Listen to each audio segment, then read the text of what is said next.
एक motivational speaker आप भी हैं सर। एक मोटिवेशनल स्पीकर की रियल मीनिंग क्या होती है? प्लान बी का मतलब कभी भी ये नहीं होता कि ये नहीं हुआ तो ये। अपने आप को मल्टीपल चीजों में, मल्टीपल डायमेंशन में तैयार करना बहुत जरूरी होता है। भारत सरकार ने सिस्टम बनाया हुआ है, उनकी मेंबरशिप लें। बहुत नॉमिनल होती है, 2000 3000 मेंबरशिप लें और ऐसी मीटिंग्स में जाएं, तब आपको पता लगेगा व्यापारी कैसे सोचते हैं। कि सेल्स और मार्केटिंग में सर एक्चुअल डिफरेंस क्या होता है? तो मार्केटिंग होगी तो सेल्स का कन्वर्जन होगा। तो marketing is the primary chapter of sales conversion. America के जो राष्ट्रपति हैं उन्होंने टैरिफ वगैरह लगाया। आपके बिजनेस में कोई इफेक्ट पड़ा है? अमेरिकन गवर्नमेंट ने किसी तरह की पॉलिसी लेके आई है, तो हमें ये देखना है इसका बेनिफिट हम इंडिया में कैसे ले सकते हैं। क्या ये चीजें सही है कि जीएसटी गवर्नमेंट जो लगाती है कोई भी कंपनी के, वो कंज्यूमर से, कस्टमर से लिया जा रहा है, या किसी कस्टमर से हम डायरेक्ट ये टैक्स ले सकते हैं? तो अपने लक्ष्यों को लिखें, लिखने के बाद समयबद्धता जरूर लगाएं। कुछ लोग कहते हैं कि मैं वेट लॉस करूंगा। एआई जो है वो लगभग 85 मिलियन जो है वो जॉब को खत्म कर देगा जी, लेकिन उसके अप्रोक्सीमेटली अगर हम उसके पॉजिटिव पर्सपेक्टिव को देखते तो 97 मिलियन जो है वो जॉब को क्रिएट करेगा। तो सर इस पर्सपेक्टिव पे आपको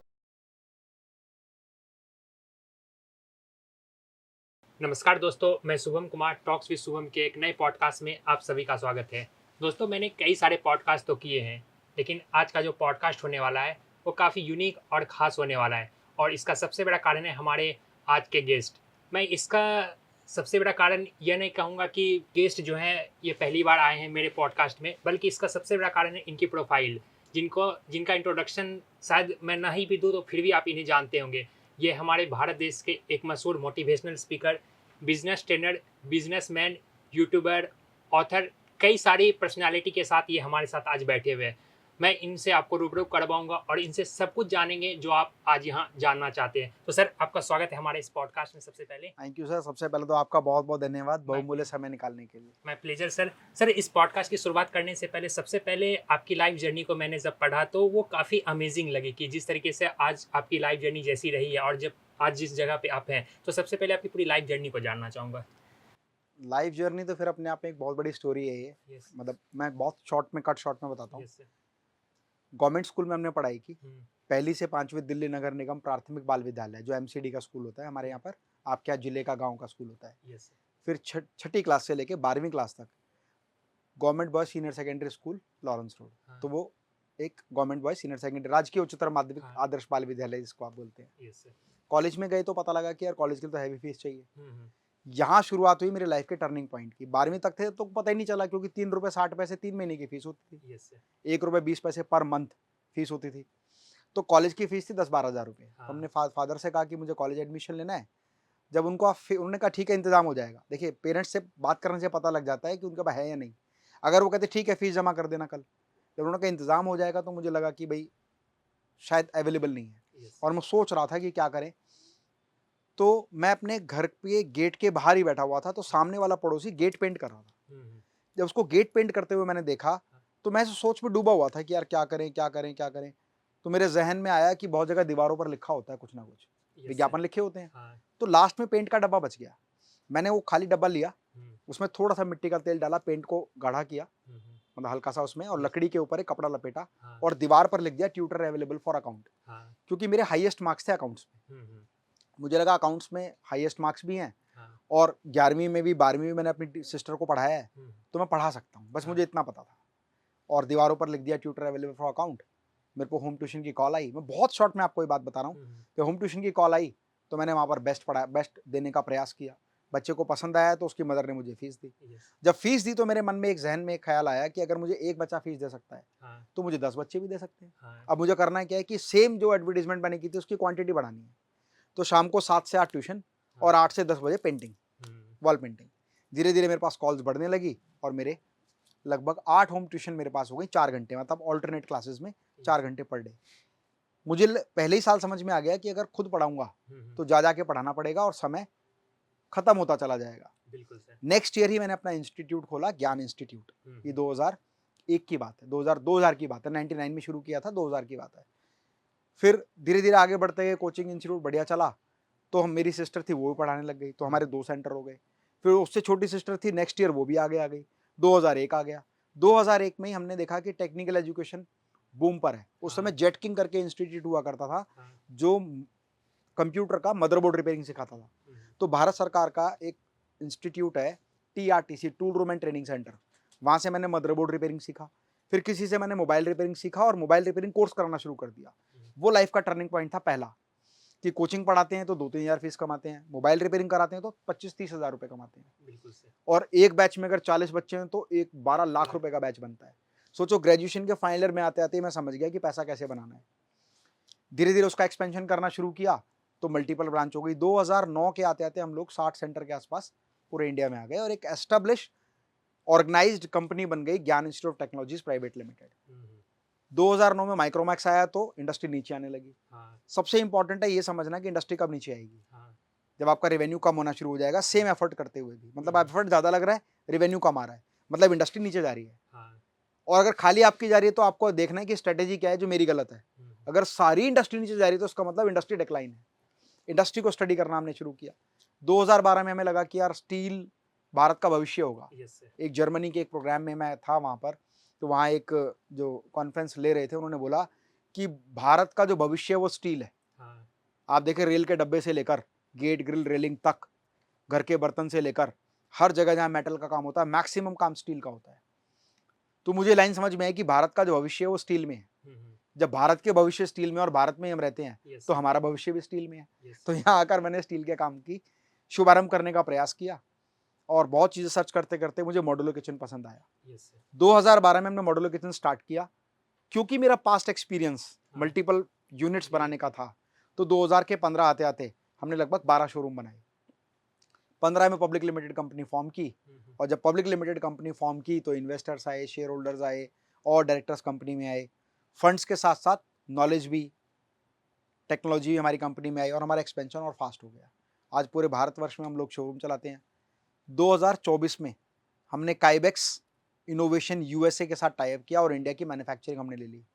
आज हम काइबेक्स एलिवेटर्स बनाते हैं, lifts, elevators, goods lift, consumer lifts, car lifts, hospital lifts, जितनी भी तरह की लिफ्ट सोच सकते हैं आप, एयरपोर्ट से लेकर डोमेस्टिक घर में भी हर लिफ्ट हम लोग बनाते हैं। और ये हो पाया संभव इन्वेस्टर्स की वजह से, शेयर होल्डर्स की वजह से, उनकी नॉलेज की अपनी कंपनी में इंप्लीमेंट करने की वजह से। आज गवर्नमेंट मेक में भी लगभग सभी स्टेट गवर्नमेंट्स के साथ हमारा टाई अप है जिसमें हमारा प्रोडक्ट गवर्नमेंट के मेक में चढ़ा हुआ है। गवर्नमेंट मेक में चढ़ा होने का मतलब गवर्नमेंट के OEM है, ओरिजिनल इक्विपमेंट मैन्युफैक्चरर। तो ये तो बहुत शॉर्ट में मैंने जर्नी बताई। ऐसा अगर कोई सुनेगा तो उसको लगेगा कि अमित माहेश्वरी का लक बहुत अच्छा है और वो ऐसे इंस्टीट्यूट से, होम ट्यूशन से इंस्टीट्यूट से टेक्निकल, टेक्निकल से मॉड्यूलर किचन से लिफ्ट, वहाँ से फिर IPO। लेकिन सर मैंने जब आपकी स्टोरी पढ़ी तो आपके पास एक समय कॉलेज में पैसे देने के लिए फी नहीं हुआ करते थे। आज आप 200 करोड़ की कंपनी के मालिक है, तो सर कैसा फील हो रहा है? 200 करोड़ का वैल्यूएशन है। देखिए क्या होता है, आज ना एक बहुत बड़ा स्पेकुलेशन है युवाओं के मन में कि कंपनी 200 करोड़ की हो गई, 500 करोड़ की हो गई। वो दूसरी कंपनी के बारे में सुनते हैं कि वो 1000 करोड़ की कंपनी है। एक्चुअल में उस कंपनी के पास 1000 करोड़ नहीं है। 1000 करोड़ तब होंगे जब वो सारी कंपनी बेच देगा, लेकिन उसकी वैल्यूएशन है। वैल्यूएशन का मतलब अगर मेरी कंपनी का 10% हिस्सा अगर किसी ने 10 करोड़ में लिया हुआ है तो मेरे 100% हिस्से की जो वैल्यू है वो 100 करोड़ हो गई। इसका मतलब ये नहीं कि कंपनी के पास 100 करोड़ है। This is the part of valuation. But valuations के आने से आपकी, जैसे प्रॉपर्टी है, आपके घर का मकान 1 करोड़ का था, वो 1.5 का हो गया, तो आपके पास थोड़ी 1.5 करोड़ आ गए जब तक आप उसको बेचेंगे नहीं। आप रह रहे हैं मन में ये संतुष्टि करके, अब तो 1.5 करोड़ का हो गया, अब 2 करोड़ का हो गया, 5 करोड़ का हो गया। घट जाता है तो भी दुखी हो जाते हैं कि यार ये तो 4 करोड़ का था, अब ये 3 का रह गया। पर ना तो आपने खरीदा ना उसको बेचा। वैल्यूएशन इसी तरह से होती है। जब आप अपनी इक्विटी को डाइल्यूट करेंगे तब आपकी वैल्यूएशन आपके हाथ में आएगी।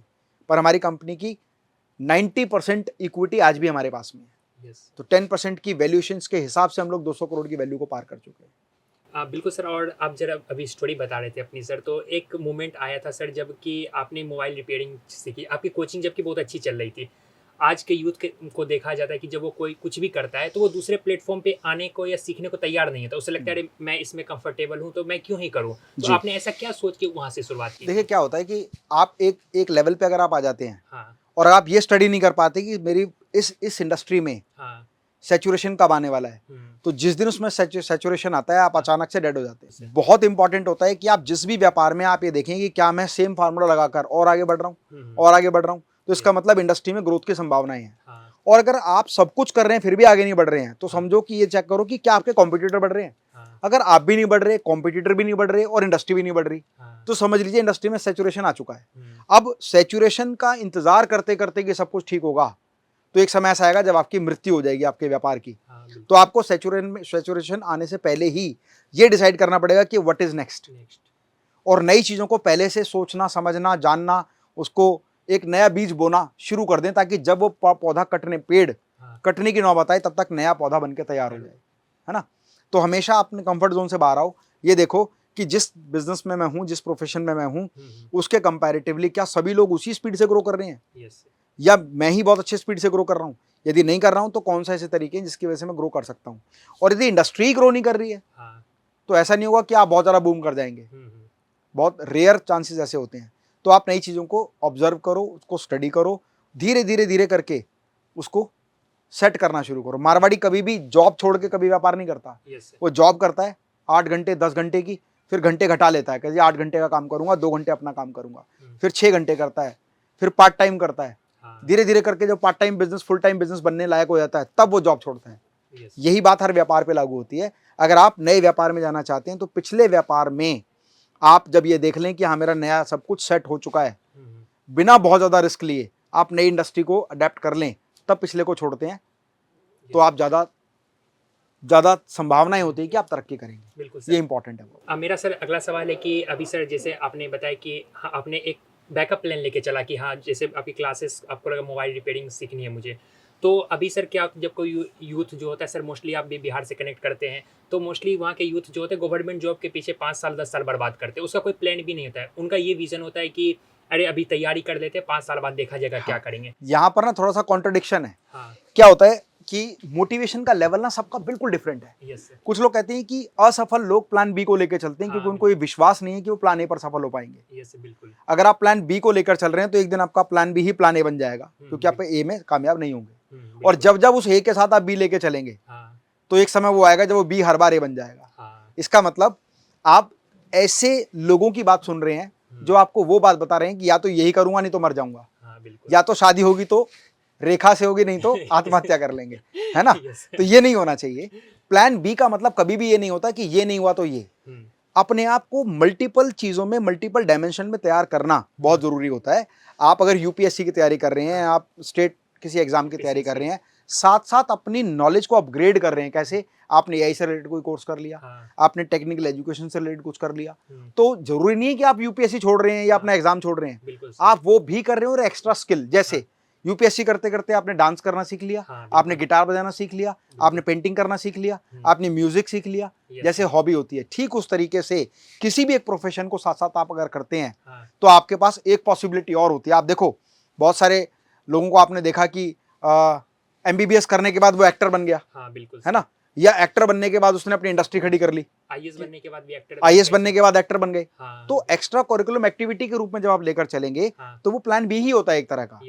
नहीं पता ना कि लाइफ में कहाँ टर्निंग पॉइंट आएगा और आप कहाँ पहुंच जाएंगे। तो चीजें ज्यादा सीखनी चाहिए, प्रयास करना चाहिए, अलग अलग चीजों को स्टडी करना चाहिए।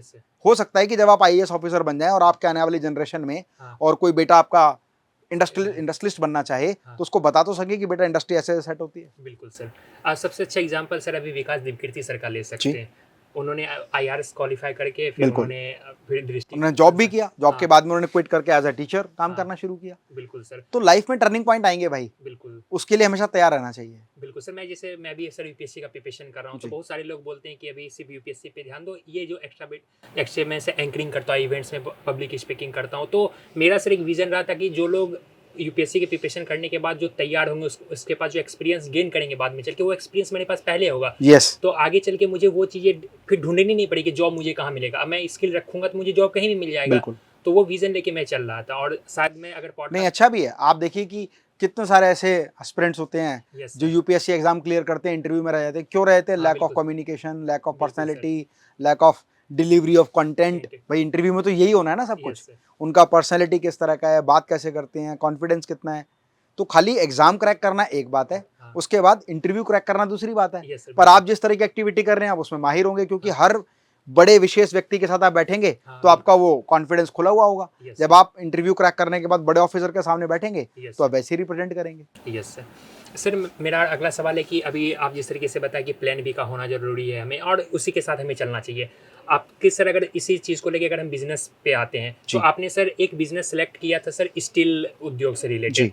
आपका सर कैसे विजन आया कि अभी इंडिया में रिसेंटली में से इंडिया जो है 2 नंबर पे स्टील उद्योग में और चीन 1 नंबर पे है, तो ऐसा क्या विजन 2012 में ऐसा क्या विजन था कि इंडिया 10 साल बाद स्टील उद्योग में 2 नंबर पे आ जाएगा? पहले जापान भी आगे था हमारे से और कई सारी कंट्री और भी आगे थे, लेकिन आज हमारा भारत देश 2 नंबर पे है। तो सर ये विजन कैसे आप देखे थे? देखिए, विजन के लिए इंपॉर्टेंट है आपका सर्कल कैसा है। हाँ मैं एज अ कोचिंग टीचर, हाँ एक कोचिंग टीचर का क्या दायरा होता है, टीचर या स्टूडेंट्स हाँ बिल्कुल या इस तरह के लोग जो शिक्षा से संबंधित होते हैं। हम्म, जब आप अपने दायरे से हटकर किसी दूसरे दायरे में जाते हैं ना, तो आपको पता लगता है कि आपको बहुत कुछ नहीं पता है। हाँ तो वहां जरूरी होता है कि अगले दायरे में जाके चेक करना। बिल्कुल मैंने sir. Chamber of commerce, chamber of industry, chamber of import export, हाँ पीएचडी चैम्बर ऑफ कॉमर्स की मेंबरशिप ली, यस फिकी की मेंबरशिप ली। क्यों ली? क्योंकि जो चीज़ मुझे नहीं पता वो कहाँ मिलेगी, जहाँ उस तरह के लोग मिलेंगे। बिल्कुल तो सर। उस तरह के लोग कहाँ मिलेंगे? जो उस तरह की ऑर्गेनाइजेशन होगी। हम्म, जब ऑर्गेनाइजेशंस को मैंने ज्वाइन किया तो मुझे वहाँ जाने का मौका मिला, हाँ उनके साथ बैठने का मौका मिला। हम्म, हम सोचते थे कि यार 50 लाख रुपए फीस आई है पूरे साल में, कितनी बड़ी फीस है। हाँ बिल्कुल और वहाँ पर बिजनेस ओनर मंथली टर्नओवर की बात कर रहे हैं कि 20 crore, 50 crore, 100 crore, 500 crore per month turnover की। Yes sir. ऐसे सर्कल में जाके बैठते हैं तब समझ में आता है कि हम सारा समय देके जो कमा रहे हैं वो उनके एक अंश के बराबर भी नहीं है। बिल्कुल तो आपका माइंडसेट बड़ा होता है। यस मैं अपने ऑडियंस से या आपसे भी एक सवाल पूछता हूँ, बताओ 1 करोड़ कम या ज्यादा? वो तो डिपेंड करता है सर। यस, 1 करोड़ ना तो कम है ना ज्यादा है। उसमें से एक भी कम कर दिया तो वो करोड़ ही नहीं रहेगा, हाँ वो बिल्कुल 99,99,999 रह जाएगा। तो ना 1 करोड़ कम है ना ज्यादा, 1 करोड़ का मतलब 1 करोड़ है। Yes sir. वो किसी के लिए कम या ज्यादा हो सकता है। हाँ बिल्कुल एक व्यक्ति जो करोड़ों में कमाता है उसके लिए 1 करोड़ कम है। हाँ जो व्यक्ति कुछ हजारों में कमा पाता है, साल लिए- भर में लाखों रुपए इकट्ठा कर पाता है, हम्म, उसके लिए करोड़ बहुत ज्यादा है। बिल्कुल सर। तो करोड़ ना कम है ना ज्यादा, ठीक माइंडसेट की बात है। आप जैसे लोगों के बीच में बैठेंगे, हाँ आपका थॉट प्रोसेस चेंज होगा। बिल्कुल सर। एक समय पे पहली बार जब मैंने किचन 3.5 लाख रुपए का बेचा था, यस तो हमारे घर पे डिस्कशन हो रहा था। क्या डिस्कशन हो पता है? कि 3.5 लाख रुपए का हमने किचन बेचा है। 3.5 लाख। 3.5 लाख, चाहे प्यार से बोलो चाहे जोर लगा के बोलो। अब कहते डील ही क्या हुई, वो 80 लाख रुपए की डील थी। हाँ तो 80 लाख 3.5 से कितना बड़ा है?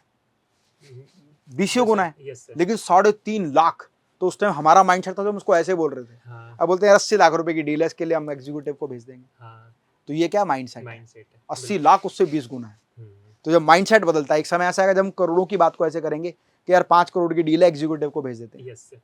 4-5 करोड़ की डील के लिए हमारे सेल्स के बंदे ही काम कर लेंगे। Yes sir. तो माइंडसेट चेंज होगा। बिल्कुल और सर। माइंडसेट जब चेंज होगा, जब आपका सर्कल चेंज होगा। और सर्कल जब चेंज होगा, जब आप ऐसी ऑर्गेनाइजेशंस ढूंढेंगे कि वो कहाँ है।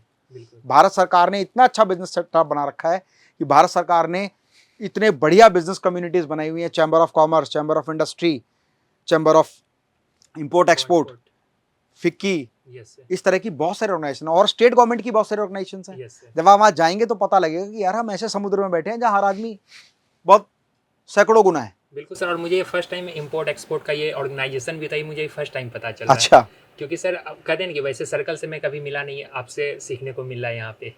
जी। एक है ITPO, हाँ international trade promotion council of India. हाँ जब आप ITPO में जाते हो तो बहुत से लोग एग्जीबिशन देख के आ जाते हैं, हाँ बिल्कुल। लेकिन ITPO एक डिपार्टमेंट है हम्म, और उसका काम है कि वर्ल्ड वाइड हमारे बिजनेस ओनर को आगे लेके जाना। हाँ पर वो आपको कब लेके जाएगा? जब आप उनकी संस्था के पार्ट होंगे। भारत सरकार ने सिस्टम बनाया हुआ है, उनकी मेंबरशिप लें। हाँ। बहुत नॉमिनल होती है, 2,000, 3,000, 5,000, 15,000 मेंबरशिप लें और ऐसी मीटिंग्स में जाएं। हाँ तब आपको पता लगेगा व्यापारी कैसे सोचते हैं। Yes sir. तो स्टील इंडस्ट्री में मैं कैसे आया? जब मैं चैम्बर ऑफ कॉमर्स का पार्ट बना हाँ तो जर्मनी ट्रिप गई। वहां पर वो बोल रहे थे कि भारत का भविष्य जो स्टील में है। तो मुझे लगा जब भारत का भविष्य स्टील में है तो हमारा भविष्य भी स्टील में होगा, यस तो स्टील में कुछ काम करते हैं। इस तरह से मैं स्टील इंडस्ट्री में आया। सर। जिस तरीके से अभी बताया कि आप जैसे लोगों से मिलते हैं उसी तरीके से कि हमारी माइंडसेट बनते, तो सर फ्रेंड सर्कल सर कैसे डिसाइड करें कि हाँ ये फ्रेंड सर्कल अच्छा है या फ्रेंड सर्कल खराब है? देखिए, एक बात बोलूंगा तो शायद वो आधी लाइन अगर कोई डालेगा उसको तो अजीब लगेगी। फ्रेंड सर्कल भी ना इंटेंशनली बनाया जाता है, यस। सोच समझ के बनाया जाता है। अगर कुछ लोग उसको बुरा कहेंगे तो इसकी अच्छी बात मैं आपको बताता हूँ। फ्रेंड सर्कल की तो बात छोड़ो, पारिवारिक रिलेशन भी सोच समझ के बनाए जाते हैं, हाँ इंटेंशनली बनाए जाते हैं। लोग कहते नहीं है मेरी सिस्टर है जी, लड़का चाहिए CEO होना चाहिए, हाँ या डॉक्टर चाहिए, या इंजीनियर चाहिए, या बिजनेस ओनर चाहिए, है ना, या इंडस्ट्रियलिस्ट चाहिए, यस सर। या पॉलिटिशियन चाहिए। सोच समझ के बनाए जाते हैं ना। Yes sir. ठीक वही बात फ्रेंड्स रिलेशंस पे भी है। पर फ्रेंड रिलेशन बनेंगे कब? जब आप उस तरह के ऑर्गेनाइजेशन का पार्ट होंगे, उस तरह के ग्रुप का पार्ट होंगे, उस तरह के सर्कल का पार्ट होंगे। हाँ तो इस सर्कल में जाएं, लोगों से मिलें, बातचीत करें। कुछ आपको पसंद करेंगे, आप कुछ को पसंद करेंगे। जहाँ दोनों एक दूसरे को पसंद करेंगे वहाँ दोस्ती होगी। Yes sir. जब दोस्ती होगी तो नए विचारों का आदान प्रदान होगा, विचारों का आदान प्रदान ही एक व्यक्ति को ऊपर लेके जाता है। यस सर, अभी आपने यहाँ पे सेल्स एंड मार्केटिंग पे एक बुक भी लिखी है, तो सर मैं ना थोड़ा डिफाइन चाहूँगा कि सेल्स और मार्केटिंग में सर एक्चुअल डिफरेंस क्या होता है? जी, देखिए सेल्स एंड मार्केटिंग दोनों अपने आप में बिल्कुल डिफरेंट चीज़ें हैं। मार्केटिंग का मतलब है कि अपने प्रोडक्ट या अपनी सर्विसेज या अपने बिजनेस, अपने ब्रांड, अपनी इंडस्ट्री के बारे में अवेयरनेस या जानकारी सामने वाले व्यक्ति तक पहुंचाना। Marketing is a vast chapter. आपने 10,000 लोगों तक इन्फॉर्मेशन पहुंचाई, जरूरी नहीं कि 10 के 10,000 लोगों को उसकी जरूरत होगी। उनमें से जिस व्यक्ति को जरूरत है वो आपसे बाय करेगा, मतलब आपसे खरीदेगा। जब आप किसी व्यक्ति को मार्केटिंग के जरिए लीड लाने के बाद उसको चीजें सेल कर देते हैं, वो सेल्स का पार्ट है। तो मार्केटिंग होगी तो सेल्स का कन्वर्जन होगा। तो marketing is the primary chapter of sales conversion. जितनी बेहतर मार्केटिंग होगी उतनी ज्यादा इंफॉर्मेशन लोगों के पास तक पहुंचेगी। जितने बेहतर तरीके से इंफॉर्मेशन पहुंचेगी उतने ज्यादा लोग इंटरेस्टेड होंगे लीड्स के रूप में। और इंटरेस्टेड लोगों को hot, cold and warm lead में कन्वर्ट करके ये देखना है कि कौन सा व्यक्ति इसको तुरंत रिक्वायरमेंट है, किसी को कुछ समय बाद रिक्वायरमेंट है, और कुछ केवल जानकारी के लिए इंफॉर्मेशन ले रहे हैं। तो सेल्स का कन्वर्जन डिफरेंट चैप्टर है, मार्केटिंग उसकी इंफॉर्मेशन लोगों तक पहुंचाना है। Sales is a purely conversion of marketing into the money by selling product और सर्विस। सर मेरा अगला सवाल है सर, अभी जिस तरीके से सोशल मीडिया का रिवॉल्यूशन आया है उसी के साथ साथ एआई बहुत ज़्यादा डेवलप किया है। तो सर मैंने एक स्टेटमेंट पढ़ रहा था सर कि एआई जो है वो लगभग 85 मिलियन जो है वो जॉब को खत्म कर देगा जी। लेकिन उसके अप्रोक्सीमेटली अगर हम उसके पॉजिटिव पर्सपेक्टिव को देखते तो 97 मिलियन जो है वो जॉब को क्रिएट करेगा। तो सर इस पर्सपेक्टिव पे आपको देखिए, पहली बात, कोई भी नया रेवोल्यूशन आता है ना तो पिछली चीजों को खत्म नहीं करता। वो पिछली चीजों को एक समय देता है कि अपने आप को अपग्रेड कर ले। ठीक है, जैसे एग्जांपल है, जब रील वाला कैमरा था तब कहते थे कि जब रील वाला कैमरा, अब डिजिटल कैमरा आ जाएगा तो रील वाला कैमरा खत्म हो जाएगा। खत्म नहीं हो जाएगा, वो उन कंपनीज को इंटीमेशन देगा कि अब सेगमेंट बदल रहा है, अब आप भी डिजिटल कैमरा की तरफ मूव करें। ठीक उस तरह से जब एआई आया था तो एआई के आते के साथ ही एक नई इंफॉर्मेशन आई कि अब काम करने के तरीके बदलेंगे। आप अगर एक पीपीटी 3 घंटे में बनाते तो एआई 1 घंटे में बनाएगा या आधे घंटे में बनाएगा। तो इसका मतलब आपको वो स्किल सीखनी है कि एआई का इस्तेमाल कैसे करना है। तो एआई को डेवलप करने वाले भी तो लोग ही हैं। अभी आप डेवलप कर रहे थे चीजें, फिर चीजों के अलावा आपने डेवलप करनी है सॉफ्टवेयर, क्योंकि सॉफ्टवेयर सब कुछ डेवलप कर रहा है तो आपको सॉफ्टवेयर स्मार्ट बनना पड़ेगा या आपको सॉफ्टवेयर डेवलपमेंट पे काम करना पड़ेगा। कहने का मतलब एआई के आने से नई जॉब अपॉर्चुनिटी खुलेंगी, केवल परिवर्तन जो लोग नहीं अपनाएंगे वो ऑब्सोलेट हो जाएंगे। परिवर्तन का एक ही नियम है कि यदि आप परिवर्तन के साथ अपने आप को बदल लेते हैं तो आप मार्केट में एग्जिस्ट करते हैं। जो परिवर्तन नहीं करेगा वो आउट ऑफ फोकस हो जाएगा, है ना। तो सर मेरा अगला सवाल है आप सर, जैसे आपने बताया भी 200 करोड़ की वॉल्यूशन है और इसमें सर अगर देखें तो कोई भी अदर देश, भारत की जीडीपी अभी सर 5th नंबर पे हमारे 3 पॉइंट समथिंग ट्रिलियन डॉलर है। और अगर हम वही अफगानिस्तान और कुछ अफ्रीका देश की सर जीडीपी को देखें तो आपके सर जितना आपका वॉल्यूशन है कंपनी का उतना है सर। तो क्या आपको लगता है सर कि आप एक कंट्री को लीड कर रहे हैं? नहीं, ऐसा नहीं है। देखिए, जीवन में ना ये नहीं पता कौन व्यक्ति कब कहाँ किससे मिलेगा और किस स्तर पर जाएगा। और किसी भी देश का नहीं पता कि कौन सा देश पहले पीछे था और वो आगे निकल जाएगा, है ना।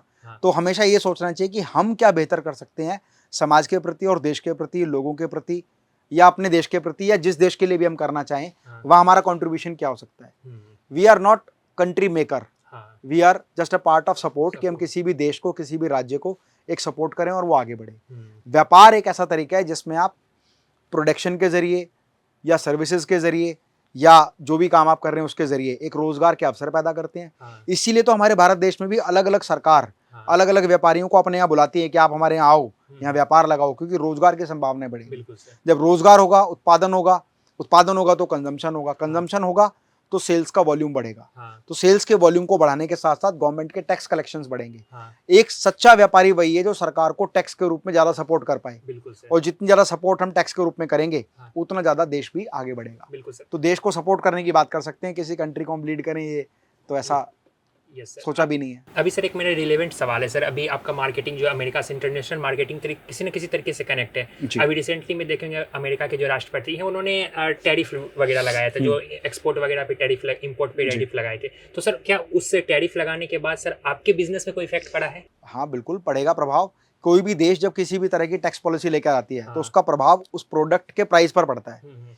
फॉर एग्जाम्पल, मैं किसी भी एक लग्जरी गाड़ी का कोई मॉडल ले लूँ, किसी पर्टिकुलर ब्रांड की बात नहीं कर रहा मैं, और अगर उस पर 100% ड्यूटी लगी हुई है टैक्सेस लगे हुए हैं, बिल्कुल। तो वो गाड़ी जो आपको 40 लाख की मिल रही है वो यहाँ 80 लाख रुपए की मिल रही है। हाँ, अगर गवर्नमेंट ने वहां पर टैक्स घटाकर 10% कर दिया, हाँ, तो 40 + 10 वो 44 लाख रुपए की मिलेगी। Yes sir. तो वहां पर उस देश के वासियों को उसका फायदा तो होता ही होता है।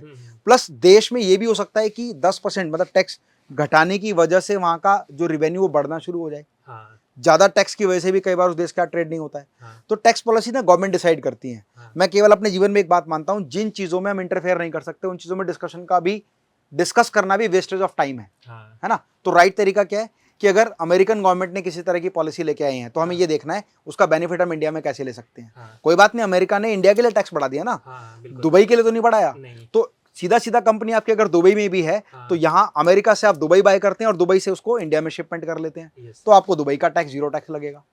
तो ये तो आपके ऊपर डिपेंड करता है। जब आप इंटरनेशनल ट्रेड करते हैं हाँ, तो किस देश के साथ क्या संविदा हो रखा है, क्या एग्रीमेंट है, यस ट्रेड एग्रीमेंट, उस ट्रेड एग्रीमेंट के हिसाब से अगर आप घुमाते हैं चीज़ों को हाँ। तो आपको हमेशा बेनिफिट होता है। बिल्कुल सर। जिस तरीके से सर अभी आपने बहुत कुछ कवर किया उसमें मैं सर थोड़ा सा डिस्कशन जीएसटी पे करना चाहूँगा। जी। जैसे कि हमारा 2017 में जीएसटी आया था। जी। जीएसटी तो हम लोग जानते हैं सर, कोई भी सरकार जो है वो किसी कंपनी पे लगाती है, लेकिन कंपनी लेती किससे, कस्टमर से। तो ये अगर सर क्या ये चीज़ें सही है कि जो जीएसटी गवर्नमेंट जो लगाती है कोई भी कंपनी पे वो एक कंज्यूमर से या कस्टमर से लिया जा रहा है, या किसी कस्टमर से हम डायरेक्ट ये टैक्स ले सकते हैं? देखिए, 2 तरह के प्रोडक्ट हैं। हाँ, गवर्नमेंट ने जो टैक्स लगाया है वो गवर्नमेंट कंप्लायंसेस का पार्ट हाँ, है। बिल्कुल। उस पर चर्चा करने से अच्छा हम ये करें कि हम उसका बेनिफिट कैसे ले सकते हाँ, हैं बिल्कुल। या हमारे ग्राहक को कैसे लाभ उसमें हो सकता है। हम्म, काफ़ी सारे ऐसे कंज्यूमर हैं जो अपनी एक फर्म बना के रखते हैं हाँ, और बिल्कुल। वो बिलिंग जीएसटी में लेते हैं हाँ, और उस फर्म का क्रेडिट, उसका जो जीएसटी का क्रेडिट है अपनी फर्म में ले लेते हैं। हाँ, बिल्कुल। लेकिन एक सामान्य वर्ग का व्यक्ति है ना, जो जॉब क्लास है, सर्विस क्लास है, हाँ, उसको वो बेनिफिट कभी नहीं मिल पाता। हाँ, तो जीएसटी तो गवर्नमेंट का लगाया हुआ टैक्स है। हाँ, और बस एक बात थोड़ी सी खराब है हमारे देश में कि हाँ। जीएसटी का जो परसेंटेज है वो बहुत हाई है। हाँ, यस सर। सरकार को ये करना चाहिए कि अगर कोई जीएसटी पे कर रहा है हाँ, तो जब वो इनकम टैक्स फाइल करे तो उसका बेनिफिट उसमें उसको मिलना चाहिए। हाँ, ये मेरा एक सुझाव है। बाकी केवल सुझाव देने से क्या होगा, पर सामान्य व्यक्ति इस बात को जानता है कि एक कंपनी टू कंपनी जब डील होती है वो चाहते हैं कि बिलिंग में डील हो, यस। लेकिन कंपनी टू कंज्यूमर जब डील होती है हाँ, तो वहां पर जीएसटी का बहुत बड़ा रोल होता है और Yes. कस्टमर नहीं चाहता कि वो जीएसटी पे करे।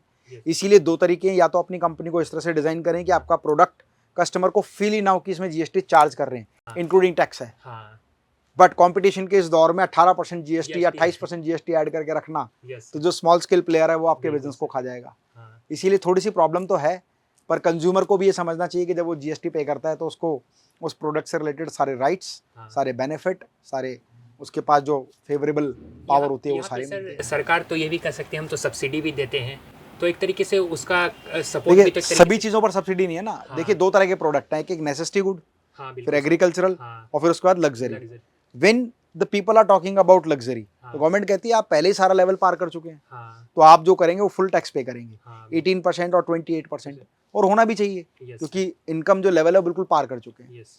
पर मुझे नहीं लगता कि जो बिल्कुल नेसेसिटी बेस्ड चीज़ें हैं उसमें टैक्स बहुत हाई होना चाहिए। अगर टैक्स परसेंटेज कम होगा तो टैक्स की चोरी भी रुकेगी, हाँ, हर व्यक्ति टैक्स देना भी चाहेगा हाँ। और व्यापारी भी टैक्स लेकर टैक्स भरना चाहेगा। हाँ, बिल्कुल। और अगर 2% जैसे पहले होता था कि स्टेट टैक्स लगता था 2%, हाँ, फिर जीएसटी वैट अलग से लगता था, हाँ, लेकिन अगर टोटल गवर्नमेंट हमारी कंट्री की कह दे कि सीधा 2% टैक्स लगेगा, हाँ। तो बिलीव मी कि more of the economy will convert into the white money. White money, वो yes, 2% सब देने के लिए तैयार हैं क्योंकि प्रोडक्ट की गारंटी, वारंटी, उसकी पूरी बिलिंग प्रॉपर सिस्टमेटिक हो जाएगा। yes, तो टैक्स परसेंटेज घटाने से सरकार को लाभ होगा, हाँ। पर हमारे देश में कम लोग टैक्स देते हैं, इसलिए कम लोगों से ज़्यादा Yes. टैक्स लेना पड़ता है। मोस्टली सर जो भी देखा जाता है कि कोई भी जो ब्लैक मनी ये सब का प्रॉब्लम होता है, कहने कि वो कैश की प्रॉब्लम से होती है। मोस्टली अगर हम लोग ऑनलाइन कन्वर्ट हो जाए तो ये प्रॉब्लम नहीं होगी।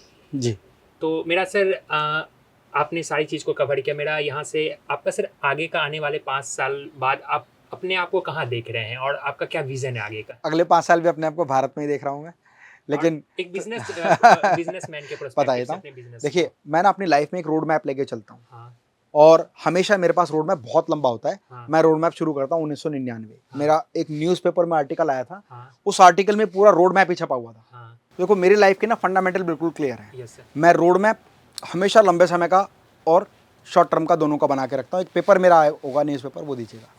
ये एक न्यूज़पेपर में मेरा आर्टिकल आया था। यस, उस आर्टिकल को देखने के बाद ना काफ़ी सारे लोगों ने एज ए इन्वेस्टर मुझे कॉन्टैक्ट किया कि यार ये बंदा हाँ, तो रोड मैप को अखबार में ही छाप रहा है पूरा। यस, तो ये मेरा एक रोड मैप है जो मैंने पिछले कुछ वर्ष पहले बनाया था और आगे भी भविष्य में चलता रहेगा। 1999 में होम ट्यूशन, हाँ। सन 2000 में ज्ञान इंस्टीट्यूट, हाँ। 2001 में टेक्निकल एजुकेशन, 2003 में तक आते आते हाँ। हमने 48 फ्रेंचाइजी इंस्टीट्यूट्स बनाए, जिसमें बिहार में आपका सब सारा सेंटर है। Yes sir. फिर 2012 में मेटास लाइफस्टाइल, हाँ। 2015 में मेटास ओवरसीज लिमिटेड, 2024 में बिजनेस प्री लिस्टिंग एक्सपेंशन, मतलब शेयर होल्डर, इन्वेस्टर्स, डायरेक्टर्स, उनका इन्विटेशन, 2028 में एसएमई आईपीओ लिस्टेड, और 2030 में हाँ। NSC BSc main board listing. हाँ। ये मेरी कंपनी का रोड मैप ये न्यूज़पेपर्स में छपा हुआ है। मतलब अगले 5 साल में हम लोग एक पब्लिक लिमिटेड कंपनी के साथ साथ एक लिस्टेड कंपनी बनेंगे, और वो लिस्टेड कंपनी मल्टीपल प्रोडक्ट्स पर काम करेगी। यस। लिफ्ट्स, एलिवेटर्स, ये हमारे रिसेंट प्रोडक्ट हैं। मॉड्यूलर किचन पिछले 12 साल से हम लोग बना रहे हैं, और लिफ्ट एलिवेटर्स में भी यूएस का ब्रांड इंडिया में लेके आए हैं, जिसके मैन्युफैक्चरिंग, सेल्स, हाँ। Commissioning, installation and after sales and AMC और ग्लोबल मार्केटिंग यस। हम लोग इंडिया से करने वाले हैं उसकी। तो काइबेक्स एलिवेटर हम लोग ये ब्रांड लाए हैं। फिर इसके अलावा बहुत सारे ऐसे प्रोडक्ट्स हैं जो हम डेवलप कर रहे हैं। जैसे आज के समय पर आप रिजॉर्ट्स में जाएंगे या हिल स्टेशन पे जाएंगे तो डोम हाउसेज हैं, यस सर। जबकि इसको बनाने वाला सबसे सारा लार्ज नंबर ऑफ मैन्युफैक्चरिंग करता है चाइना हाँ, या जापान, जापान। और इंडिया में हम लोग ने इसकी मैन्युफैक्चरिंग शुरू की है। अभी आपको प्लांट पर दिखाया था ना एक डोम बना हुआ पूरा, बिल्कुल sir. That is metal dome, yes. और 100% मॉड्यूलर। आप इजीली उसको पैक कर सकते हैं, कार में ट्रैवल करके कहीं भी ले जा सकते हैं। तो डोम है, और ऐसे बहुत सारे बिजनेस हैं जिस पर हम काम कर रहे हैं। मैं आपको दोस्तों बताना चाहूँगा, सर मेटा ओवरसीज़ के सीईओ भी हैं, और इनकी पूरी कंपनी इंटरनेशनल लेवल पे लिफ्ट वगैरह से जितने भी वर्क्स होते हैं। तो आप सर से कनेक्ट करना चाहते हैं तो डिस्क्रिप्शन बॉक्स में मैं सर की सारी डिटेल्स डाल दूंगा, आप सर से कनेक्ट कर सकते हैं, और जो भी वर्क हो सर से आप कनेक्ट। सर आप थोड़ी अपनी वर्क रिलेटेड बता दीजिए कि आपके कंपनी क्या क्या वर्क करती है। देखिए, हमारी company, we are a manufacturer of stainless steel modular kitchens, bathroom vanities, wardrobes, storage cabinets. इसके अलावा मॉल्स में लगने वाले हर तरह के कैबिनेट्स हम बनाते हैं। ये हमारी कंपनी है मेटास ओवरसीज लिमिटेड, जिसका ब्रांड है मेटास। दूसरा, हमने यूएस की कंपनी काइबेक्स इनोवेशन से एफिलिएशन किया, जिसमें हम लोग उनके lifts, elevator, goods lift, car lift, consumer lifts, हर तरह के लिफ्ट, एलिवेटर और एस्केलेटर हम लोग बनाते हैं। भविष्य में हम लोग बनाने वाले हैं डोम्स, जो आप सारे रिजॉर्ट्स और ग्लोबल एक्सपेंशन में देखेंगे। दुबई में इस समय जो डोम्स है उसका बहुत ज़्यादा ट्रेंड है, डोम्स हाउस बन रहे हैं। हाँ। तो we are going to Dubai to launch this brand in Dubai. तो नॉर्मली सर इसका इस सारे बिजनेस को हम डीलरशिप, हाँ। डिस्ट्रीब्यूटरशिप, हाँ। फ्रेंचाइजी, एक्सक्लूसिव स्टोर, स्टॉकिस्ट, हर मेथड पर करते हैं।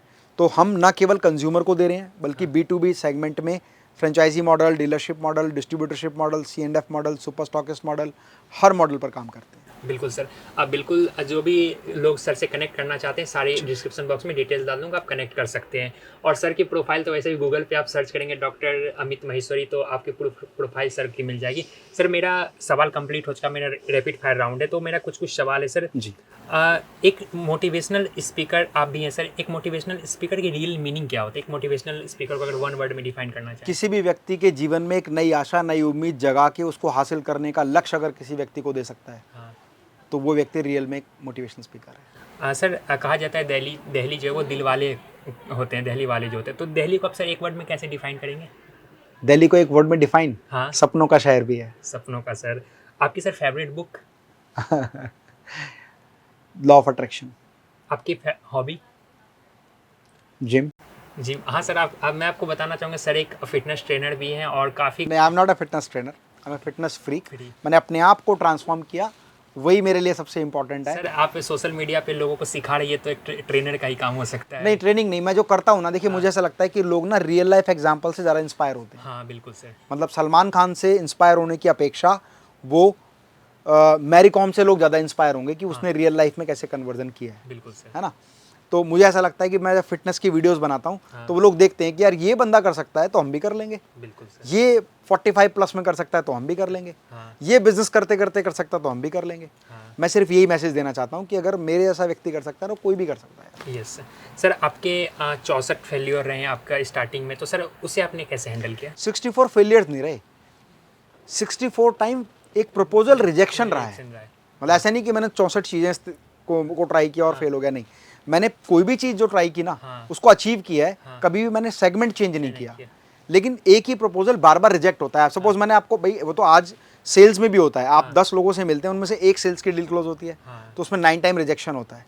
सेम एज इट इज, जब मैं अपने बिजनेस को फ्रेंचाइजी मॉडल पर लेकर जा रहा था, तो जिस व्यक्ति को प्रपोजल देता वो उसमें से कुछ क्वेश्चंस मुझे देता। हाँ, व्यावसायिक रूप में देखे तो फेलियर है, पर एवरी टाइम मेरा जो प्रपोजल है वो अपग्रेड होता गया। मुझे पता चल गया कि व्यक्ति सवाल पूछ सकता है। हाँ, आज मैं इन्वेस्टर्स मीट में बैठता हूँ तो मुझे उनके चेहरे देखकर पता होता है कि किसके मन में क्या सवाल है, और जब वो सवाल पूछता है तो मैं समझ जाता हूँ कि ये क्या पूछना चाह रहा है, Yes. और मैं बोल भी देता हूँ कि आप जो पूछना चाह रहे हो मुझे पता है, yes, पहले मैं प्रेजेंटेशन कंप्लीट कर दूं, क्योंकि आपके सारे सवालों का समावेश उसमें होगा। yes. हर रिजेक्शन आपको नई लर्निंग देता है, और हर नई लर्निंग को इम्प्लीमेंट करते हैं तो आप नेक्स्ट लेवल जाते हैं। और लास्ट में मेरा सवाल है सर, आप जैसे सर आप यूथ को इंस्पायर करते, तो इंडिया में सबसे ज़्यादा यूथ पॉपुलेशन भी है, मैं भी एक यूथ हूँ सर, तो आप एक यूथ को क्या मैसेज देना चाहेंगे जो आपकी तरह बन सके, किसी भी फील्ड में अगर सक्सेसफुल होना चाहता है तो उसे क्या करना चाहिए? देखिए, यूथ को मैं एक बात कहना चाहता हूँ, अगर आप कोई भी फील्ड में, किसी भी इंडस्ट्री में, किसी भी सेगमेंट में आप सक्सेसफुल होना चाहते हैं तो अपने लक्ष्यों को डिफाइन करें कि आप क्या बनना चाहते हैं, आप कैसा हासिल करना चाहते हैं, उसको हासिल करने के लिए तरीके क्या होंगे, उन तरीकों को अडेप्ट करने में आपको कितना समय लगेगा। जितनी तेज़ी से आप चीज़ों को अडेप्ट करेंगे उतना ज़्यादा तेज़ी से आगे बढ़ेंगे। तो अपने लक्ष्यों को लिखें, लिखने के बाद समयबद्धता ज़रूर लगाएं। कुछ लोग कहते हैं कि मैं वेट लॉस करूँगा, वेट लॉस करूँगा, ये तो इसका कोई डिफाइन ही नहीं है ना। जैसे मान लीजिए मैं गाड़ी लेके चलना शुरू कर दूंगा, कब पहुँचूंगा ये नहीं पता।